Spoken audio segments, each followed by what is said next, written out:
right, everybody, good morning. If you might have heard, I'm sick at home. But anyway, I'm Monta Knudson. My preferred pronouns are he, him. I'm the executive director over at Bridges to Change. And for those of you who don't know, we started Coffee with Monta during the pandemic to stay connected, to highlight community partners, and just, be able to talk about what's happening out there in our community.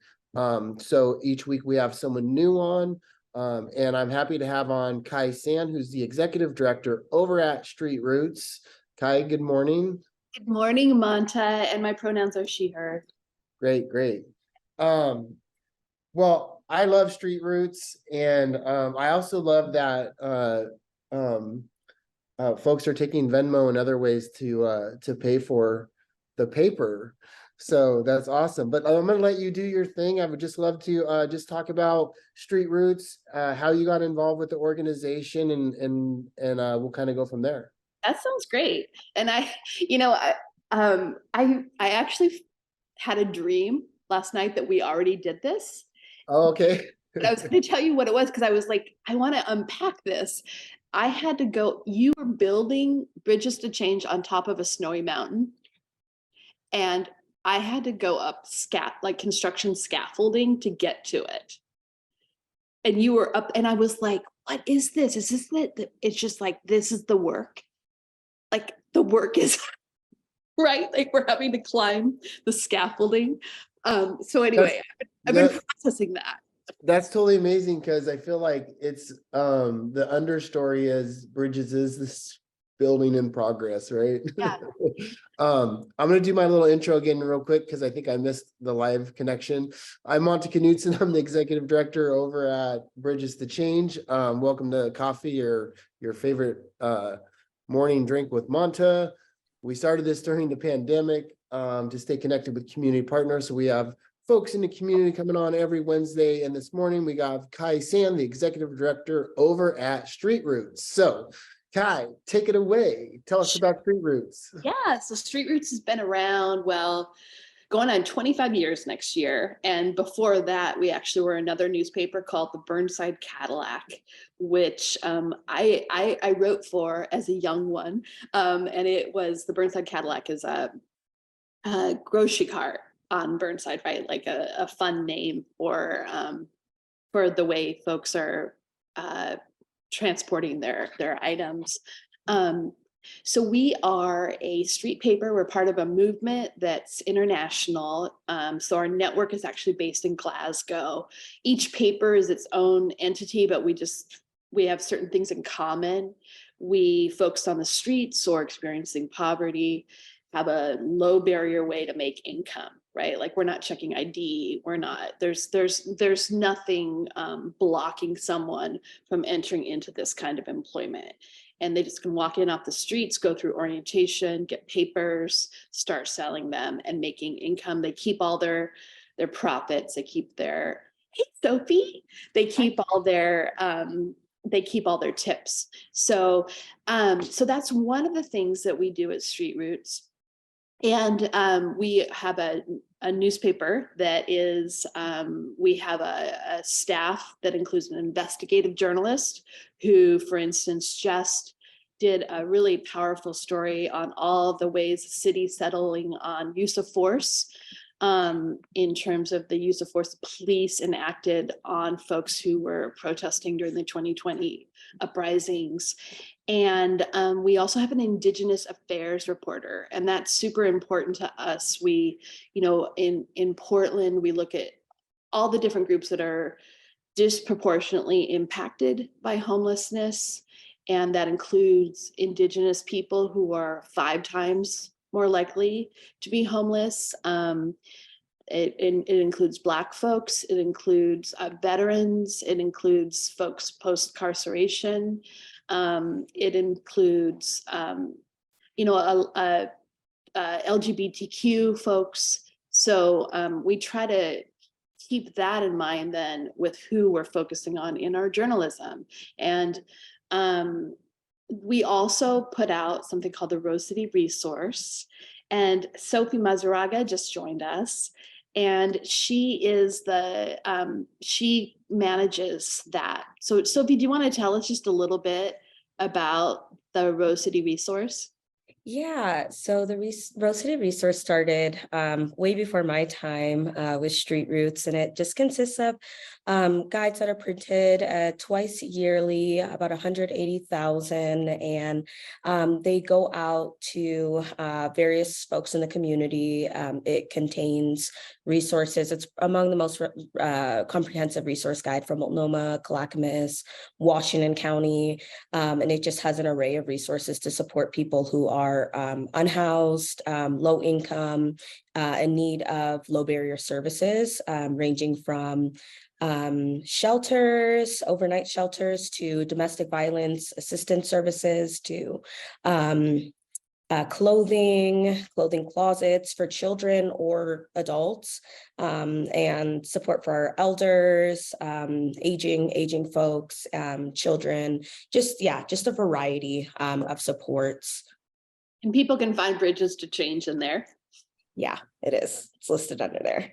That's fantastic. Nice to meet you, Sophia. I'm Monta Knudson. I'm the executive director over at Bridges to Change.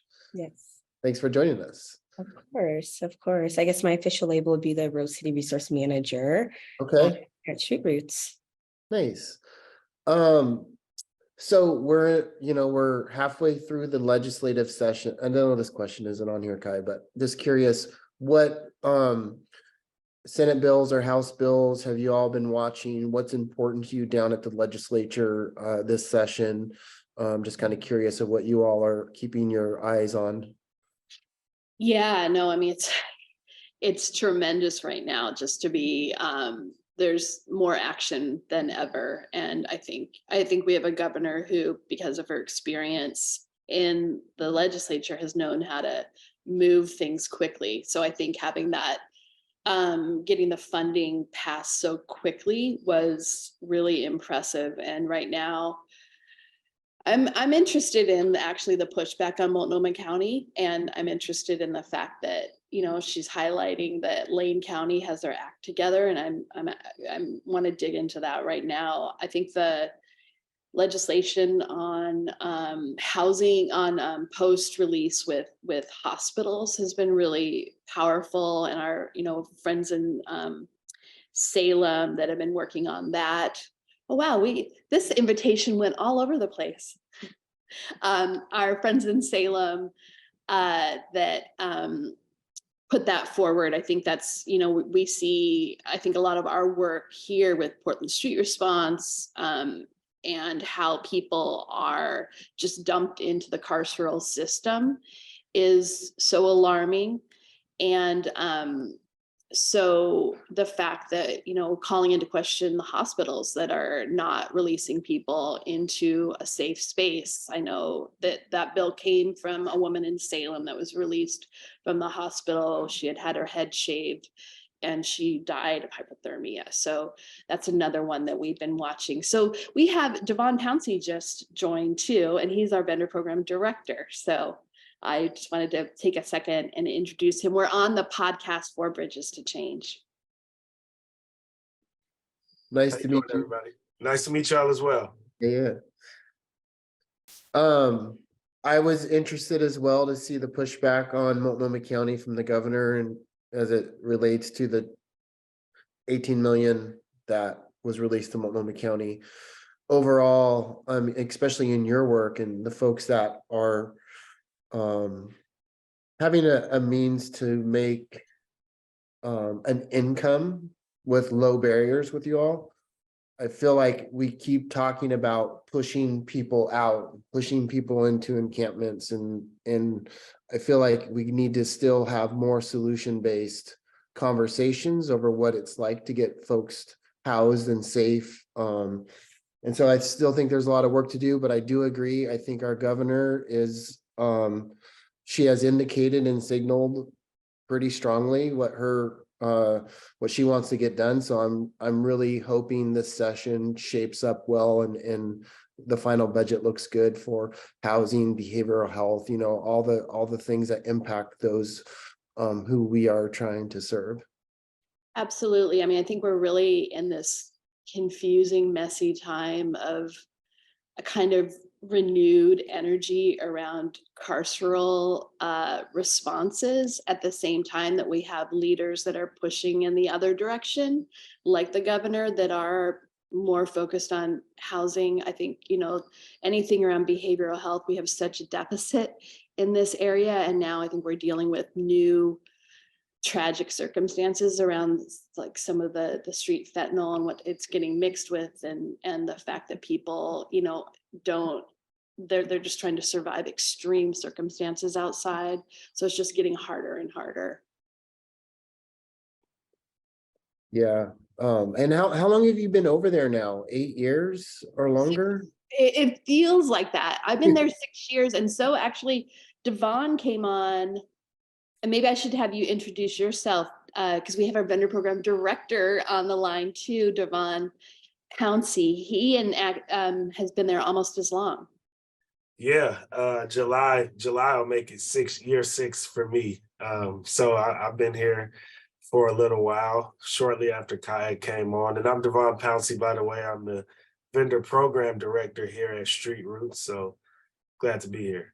And Sophie, you've been here about what, 4, 5? Yeah, let's see. July will make it 5. So yeah, I'm excited about the long haul. Yeah. Well, what would you all say? So it's Devon, not Leo, right? It says Leo on the. Yeah, Leo's used my Zoom thing here before, and so He's one of our vendors. So it's yeah. Sometimes Leo comes in. All good. It's all good. I thought you were for like trying to board keep. meetings and stuff. I thought you were trying to keep me on my toes, but Yeah, I'm Devon. You're I'll getting a change that sense of too.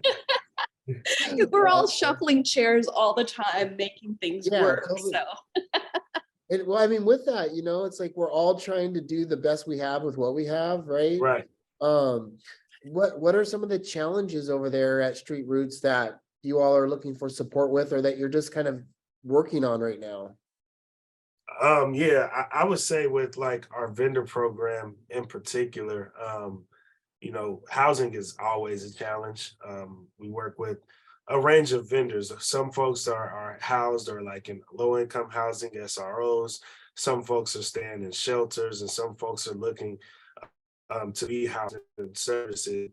In particular, we often get looked at as an organization that like offers a lot of these services, when really we more so connect with a lot of these services, and we're a low income opportunity for a lot of people that are coming in and need work and need a way to be able to make money, maybe struggling to find jobs or things that are like. And so oftentimes wraparound services and housing are things that like we get approached with, but we do have our Rose City Resource Guide, which I think Sophie can kind of speak more in depth with, that allows us to be able to connect with some of these wraparound services and with trying to get folks into housing or wait lists, things of that sort. So Sophie, I'll let you kind of talk about Rose City Resource Guide and how we use that as a tool to be able to connect folks that are out on the streets.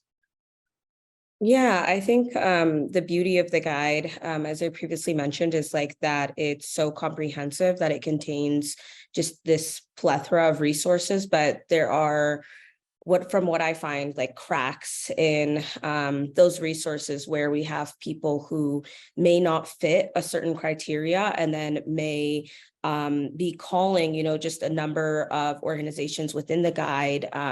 For example, this morning, we had a call from somebody seeking vouchers, as this was for motels, as this was their last day in a motel that they could afford, and they have 4 children, and then trying to accommodate them, and knowing that Street Roots is not necessarily we're not like we don't have social services workers, just handy that we can direct people to, and seeing that they need beyond just a temporary motel stay in this case, but more of a long-term housing need that needs to be met. There's one crack. And then just the limited, we have people that speak a variety of languages that are on the streets and unhoused. And with the Rose City Resource Guide at the moment, we're just limited to English.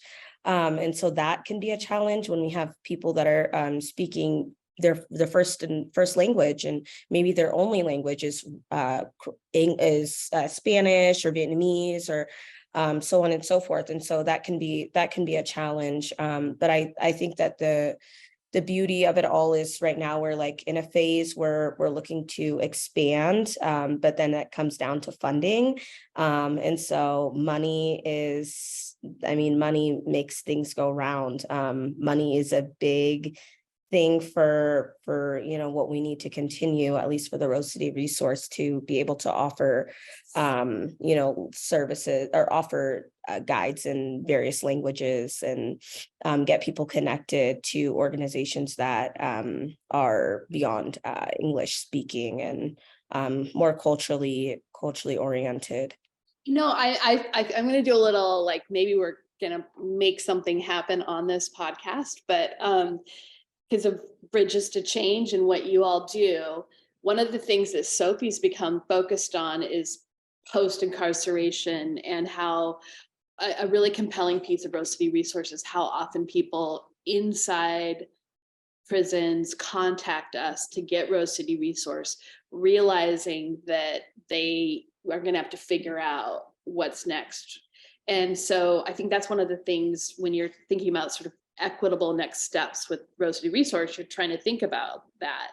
And I don't know, Monta, if you would have things to say about what we might do, like what would be some smart things for Rose City Resource to be doing? Yeah, I'm thinking just off the top of my head is, especially with, we just expanded with the passing of M110, we have expanded 202-ish supportive housing beds across the Tri-County, which are anybody can access. So there's no cost housing, short-term transitionals, let's say 4 to 6 months. So there might be opportunity to partner there to kind of be a conduit to folks into those programs. We're building the staff up. We just got our last house just last week. So we opened 22 new houses in the last 8 months. So there could be some partnership there for sure. And then my other thought, so there can be some partnership. And of course, we serve justice involved individuals, which is about 25% of our overall service population. It used to be almost 100%, but now we're serving, outpatient treatment with supportive housing. We have a lot of like supportive housing programs, mental health, also stabilization for folks that need a low barrier, access to a bed. So I think there's opportunities for me to connect Sophia with our programs folks to kind of find out how we can maybe drill down on what types of programs folks can access rather than just kind of the generic Bridges to Change access. The other thing was, how many vendors do you all have in kind of the Multnomah County area? I'll let Devon take that. Yeah, right now we have roughly 200 active vendors. Okay. It kind of fluctuates a bit just because the way our system works. It's kind of like ebb and flow. We have some vendors that have been here for years. We have other people that come through for more like short-term income opportunities before they try to, venture into other things. So it's pretty fluid as far as like vendors coming and going. So they kind of fluctuate. We do 2 orientations a week on Wednesdays and Fridays, and we probably on average get about 4 to 6 people that show up to those. So sometimes, the numbers are growing, probably like, nearly 10 folks a week that come in to get oriented. But then with that said, you might have other people who after 6 months haven't had like any activity with their vendor accounts that automatically go inactive. So it's kind of an ebb and flow, but right now we are at a little bit over 200 in particular. Okay. These conversations spark like ideas, so I have this idea right now. I just purchased permit ready plans and some property to build 30 micro units of studios and 1 bedrooms. It's going to be off of 83rd and Foster. And so that's going to close in May. So, and then we need to build it, which is probably 12 months. depending on how, a lot of things. But the good thing is they're permit ready plans. There's no waiting on permits because they'll be they were part of the purchase. But maybe there's like room to negotiate, to talk about like a partnership to where Bridges can do vendor folks priority housing. So folks that become vendors with you can get prioritized into some of our zero to no low cost housing units to get folks housed that might be unhoused, not everybody's unhoused, right? So maybe there's some partnership there too, to maybe do a more specific vendor partnership to really help the folks who you're helping over there. That's really exciting. Yeah. Yeah, we did a partnership with Join for a while with there's Kevin Kavanaugh created this kind of smaller entity called Jolene's First Cousin on Gladstone. Okay. And it's kind of an interesting model because it's collaborative living, like there's individual rooms, shared spaces, and then there's storefronts on the ground floor, so that he's basically, I think it's like a market rate storefront that helps subsidize the upper floor. But that's a really pretty small model. I think this would be incredibly exciting, and I love that we're doing all this on the air, like we're making stuff happen. Right. I mean, that's how it works out, right? It's like, opportunities come, and then you got to like figure out how to make the soup. Yeah, how to make the soup. And 83rd and Foster's that's a good bus line too. We always think about how our folks are going to get around. Yeah, it's right off of 82nd right there. So yeah, and then 4 blocks or 6 blocks up is the max. So it's a good site. So that's something you're developing right now.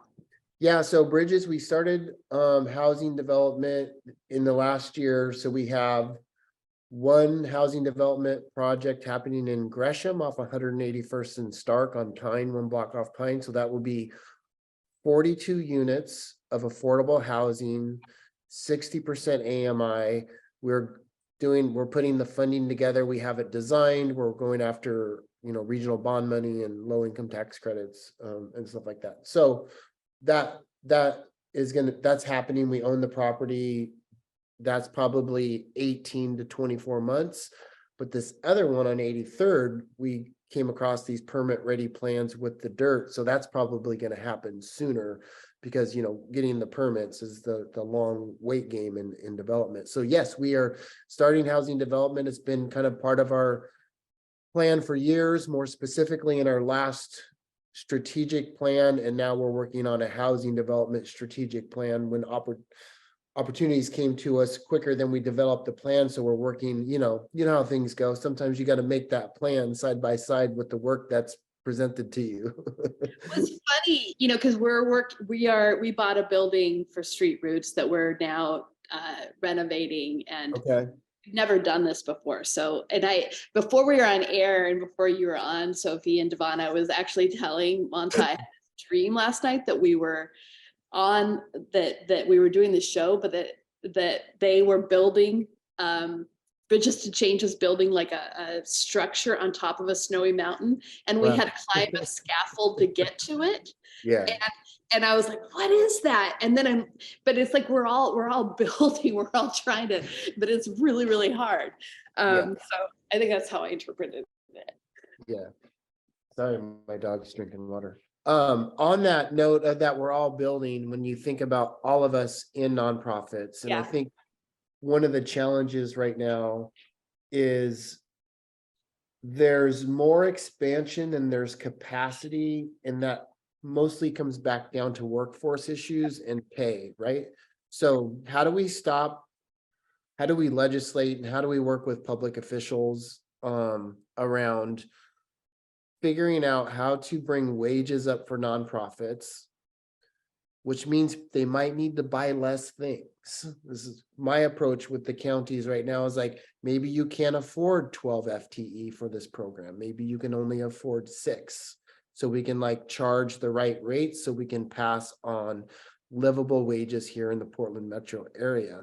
So I think one of the challenges that I'm seeing and working with other executive directors is, you know, the responsibility ultimately is falling on us organizations to solve the crisis, but we're not investing in the organization so we can build the capacity and the workforce we need so we can solve the problem. So we have all these opportunities coming out, but if we don't raise the wages across all funding streams, it's still going to be hard to get the work done. I think I'm going to have multiple positions posted, and we're having hiring issues like a lot of other folks. So still working through that. I was disappointed to hear the mayor last week basically say that they're holding nonprofits accountable. If they can't get data, they're not going to get funded, right? It's really, you know, and then bringing in folks from out of state to come in and solve issues and maybe paying them higher wages than they're paying our local folks. So there's a lot of work we need to do around that. I'm not sure how I'm going to approach that over the next couple of months, but we do need to have those conversations. Absolutely. I mean, it's stunning right now, the situation that we're in, because we basically have, you know, the labor is externalized onto nonprofits from the government sector. The government sector can pay better wages, so they get it on the cheap by going through us. Now we all have specialized ways of doing things. There's a good reason why we're doing the work, but it's very unjust to be structuring it that way. And then nonprofits lose employees back to the public sector. Yeah. They can actually get paid better through the public sector. And Yeah. we're in a moment where we have some highly organized entities that are, you know, really creating this messaging around nonprofits being the problem, using terms like grifters. And, you know, you can just hear the messaging that's come from these highly paid, you know, folks that are trying to basically undermine what we're doing and turn it into more of a criminalized system. So it's just like, what a wild situation we're in. And we hear our mayor using language that's echoing all of that communication strategy to be blaming the nonprofits, that the government entities aren't giving the contracts that are strong enough to be able to pay the correct wages. I mean, Yeah, it's straight up just rude. Especially as a Portlander who grew up on the streets of Portland, right? I was a street kid in the late 80s. So I've seen the streets from all different aspects, from my addiction all the way through my recovery and my work in this field over the last 18 years. And so it's a really kind of kick in the face for us that are just trying to make ends meet, braid funding so we can like do the work that we're called out to do in our mission, when it feels like politicians are taking the easy way out, pointing fingers, rather than taking accountability for the reason we're here is the war on drugs and 50 years of disinvestment in addiction and mental health. And of course, as you know, has mostly impacted disproportionately our Black and brown communities, you know. mm-hmm. And, you know, I just see there's this constant kind of reactive short-sightedness. I mean, I'm reeling this week. I mean, but we've seen it coming for the past probably 15 months of Street Roots has been really working to have this non-police first responder system for street crises, because there's just constant effort. There's a constant contact between police and unhoused people. Police do these warrant checks. They tie folks in who have warrants because of some kind of crime of homelessness or other. They get pulled into the system. They're that much further from employment or housing. You know, it's a mess. And so we've been really fighting that by trying to build up this Portland Street Response, this non-police responder system. And it's been so important that this be big enough to be successful, so that if people there's a crisis, someone comes, it's nimble enough to be successful, right? Like someone comes and they're not like, I can't do that, I need the police. And it needs to be separate from the police or any coercive kind of approach. We just, you know, heard yesterday from that now that Portland Street Response is going to be ordered to respond to camp sweeps or connected to camp sweeps, which is, it's so excited, right? Like we need to build this up so that we are removing, we're separating out this kind of carceral approach to homelessness. And they're just, you know, being, I don't know, political opportunists and just trying Yeah. to like meld things together and weaken an effort to reimagine public safety. Yeah. I totally agree. Well, we're all doing our best with what we have right now. We're climbing that scaffold to the top of the mountain. Exactly. Well, I'm gonna let you all get on with your day. Sophia, if you want to shoot me an email, I would be happy to connect you with our program folks so we can have more of these discussions. Oops. Yeah, Yeah, let's do it. okay. Sounds And like it, a plan. and it was really nice to meet you, Devon. Yeah, and we'll talk. Nice to meet you as well. Yvonne and I can talk to you about the housing. Yeah. Yeah, so why don't we plan to have a follow-up meeting with me and I'll bring my deputy director and we That'd be can we can just, throw spaghetti at the wall and see what sticks. And Monta, since we're kind of making things happen here, I think that folks, anyone that's in your programs that's looking for or housing, looking for ways to earn money, I think one of the things Street Roots can really provide, we're so low barrier that it's very easy to enter in. And then it's often a sense of belonging, get your morning coffee, go to work kind of structure. So 12:15 on Wednesday, am I saying that right, Devon? You can just walk in the door. Wednesdays and Fridays, 12:15. Okay. Yep. 211 Northwest Davis. People can just become a vendor, and we're pretty good. We're a pretty good community. Okay, all right, and that'll be on the live stream too. So it was Wednesdays and Fridays. 12:15. Which office? 211 Northwest Davis. Northwest Davis. Okay. Old Town. And that's accessible by train or by bus. So yellow line, blue line, green line, red line. That's all of them. second in Davis, yeah? Yeah. Second and Davis, yeah. Yeah. Okay. Cool. All right. You all have a great rest of the day and Well. talk to you again. Okay, Thanks, bye-bye. Monta. Yep.